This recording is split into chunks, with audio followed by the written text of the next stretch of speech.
So you also, this is also a very interesting thing also for investors. Salvador is building this center of innovation, as you said, but also attracting investors, right? So we are seeing right now, for example, establishing Bitcoin banks. I mean, you're working in that, and creating a legal framework for issuing financial instruments based on Bitcoin, right? So how do these developments contribute to positioning El Salvador as a global hub for Bitcoin and related investments? Well, they all go together. So remember, for 3 years, there's been a vision, and the vision is President Bukele's, and the vision has been, don't ever let anybody tell you El Salvador is too small to be big, to be great, right? And so the vision is to be great, and Bitcoin is the way to get there, the fastest, and on the smoothest path. There's no, it's just great, right? There's no non-greatness. So we've been attracting the best and the brightest with the mindset of, if you want to be a Florence 2.0 or a Rome 2.0, there's something more than just growth, economic growth. There's something more, right? Why were all the great philosophers in time? Like, why was Aristotle, Socrates, Plato? Why were they all in ancient Greece? Why did Rome have the first philosopher king, right? Marcus Aurelius. Why did they have the great orators and the artists? And then why did Florence have that concentration? You have to create who you invite into your home, who you invite to your city to build for you, is very important to build, to become great. Like, you can't become great by inviting like the most mediocre people on earth, like the B and C players, as I always call them. You need the A players. You need the best and the brightest. So I think it's worked out as we had planned. The plan was like a Silicon Valley effect. Silicon Valley, if you've ever been there, is actually a pretty boring place, right? But it attracted the best and the brightest. We had the universities there, Berkeley and Stanford, and so the best brains were there, the best computer scientists in those universities. And at the right time, the internet was birthed, and they were already able to build the infrastructure of the internet. And having the best and brightest concentrated in one area brought in the capital. The capital followed the best and the brightest, and the same thing here. If we were bringing in the best and the brightest, always, like seeking them to come here, capital investors know they're the ones that build growth, right? They're the ones that build a future. So you're going to, if you were able to see, all of the artists of Florence, all of it was the age of the discovery. The discoverers, the explorers, the innovators, the astronomers, all those people concentrating in Florence. And with the investment mindset of today, you'd be like, you bet on that, right? Like, well, all the best and brightest artists are there, the best and brightest accountants, they invented the double entry bookkeeping. Like, all of those people are there. Well, I'm going to bet on that, right? Like, I'll put my money there. And that's the same thing here. It's like the best and brightest being here is attracting the investment, and the investment will attract more of the best and brightest. So it's a feedback loop that will keep on compounding. And that's how we 10x in 5 years, as Kathy Wood had said. Yeah, this is a great thing. Yeah, El Salvador is on track to being the first country in the world with the Bitcoin bank. And what this means is that entrepreneurs can use their Bitcoin as collateral to implement some leverage into their enterprise, right?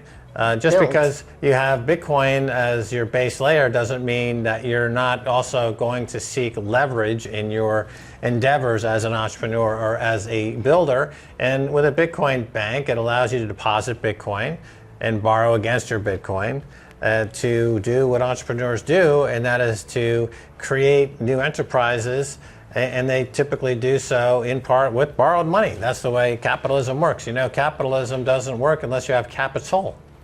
And Bitcoin is perfect capital. Yeah. And so you need a Bitcoin bank to enable that to happen.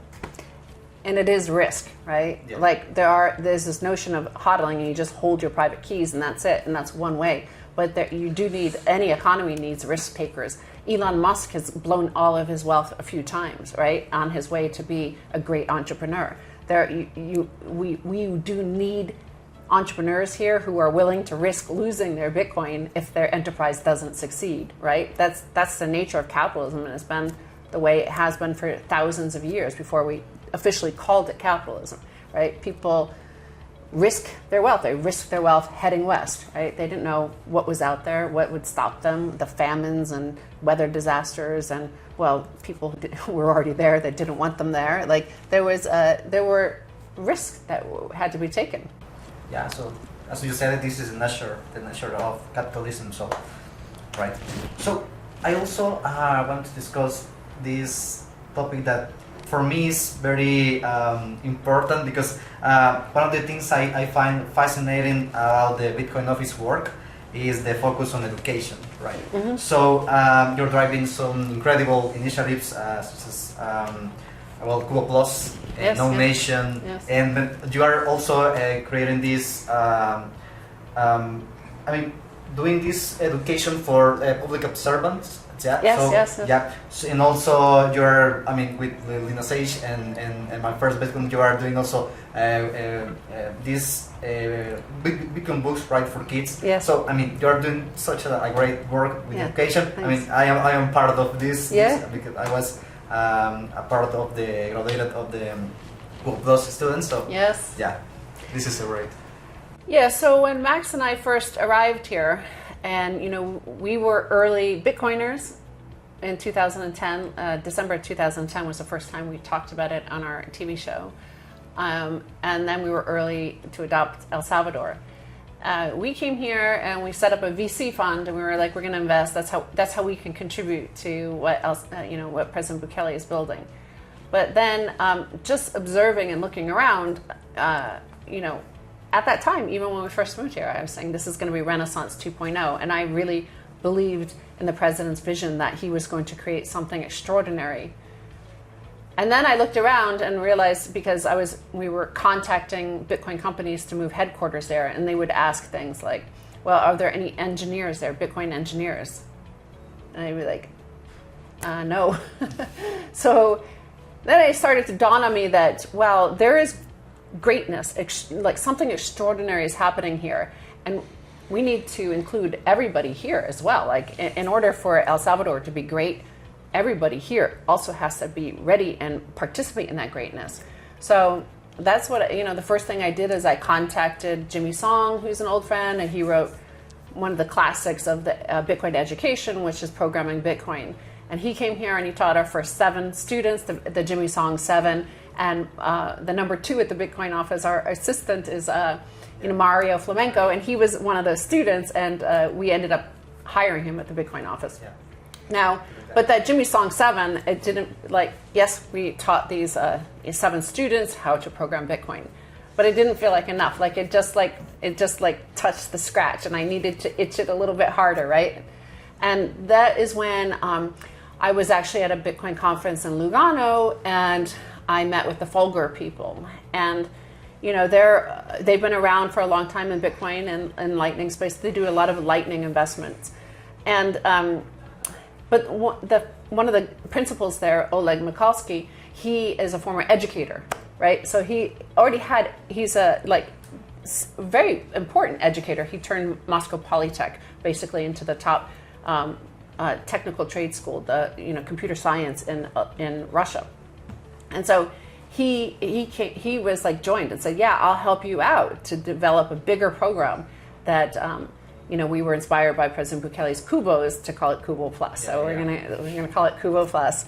And it was very rigorous training. You've seen it's it's not easy to get into. There's a lot of tests, in-person thing. Again, it's about the mindset too. It's not just your technical skills. It's your mindset. Are you ready to receive this great information, right? And so it turned out so well. It's such a huge success, and it is truly extraordinary. It is the best education project in the world by far in Bitcoin, and and it is the best Bitcoiners in the world want to participate. Everybody wants to contribute to it because they know something's happening. They know it's something extraordinary happening, and they want to participate. So I think we've already, a Wall Street analyst named Macroscope recently wrote a thread, and I think it was point number 5, and he said that in the 9 months between him coming here last December and then coming here just last month, he noticed a huge transformation, that there was that Silicon Valley effect. He noticed all these students and this tech vibe, the beginning. Well, that's our students. Those are the first generation, the inaugural class. There's like 50 in total, but 21 that made it to the tougher part, and then 7 like really like the most advanced students. But they're all like hanging out. They're doing meetups. They're having they're starting their own conversations and enterprises. So he noticed that already in just 1 year. Imagine another year of this program. We're doing the next, the technical part, the devs generation part soon. So imagine how that's the feedback cycle we were aiming for. Like, and it became so successful. Like, just like President Bukele's exception regime, like it started off with something that others had tried in Latin America, and it was so successful, and it's like, it compounds. There's a compounding effect to success. And I think we're going to see the same thing with these Kubo Plus students.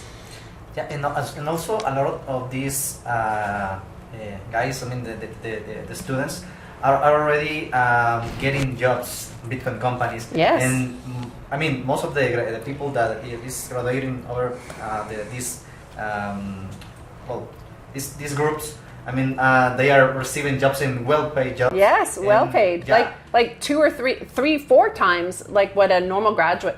Even like a lot of our students from the inaugural class came from Don Bosco University, and one of the top, like the number 2 of Don Bosco University, told me something recently which I didn't know, but they did independent testing of our students, and what they found was the learning curve was really steep. They said it was like, compared to the graduates of the other courses, like ours was the steepest learning curve in terms of not just their knowledge, but their confidence levels had improved so much. They were amazing, and we actually, again, we focused really on mindset and confidence. That's why we didn't spare anything. Like, we put them up in nice hotels. We treated them to nice meals, 3 meals a day. We flew a lot of them to Tuscany and Switzerland. Like, we were like, they own the future, right? You're the citizens of a great country, and you're being treated like that.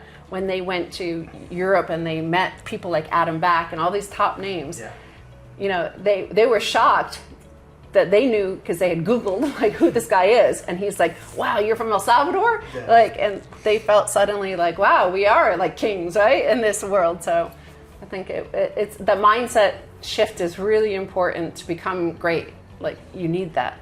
Yeah, I can tell this. I mean, as I said before, I was part of this program, and I mean, I can say this is the one of the greatest experience of my life, because I opened my mind so big. I mean, I understand why Bitcoin is so important for now and the future, right? So I think this is and it's important, that mindset shift, because President Bukele is a great leader, but he's one guy. He needs everybody in the country to shift their mindsets, as he said last year.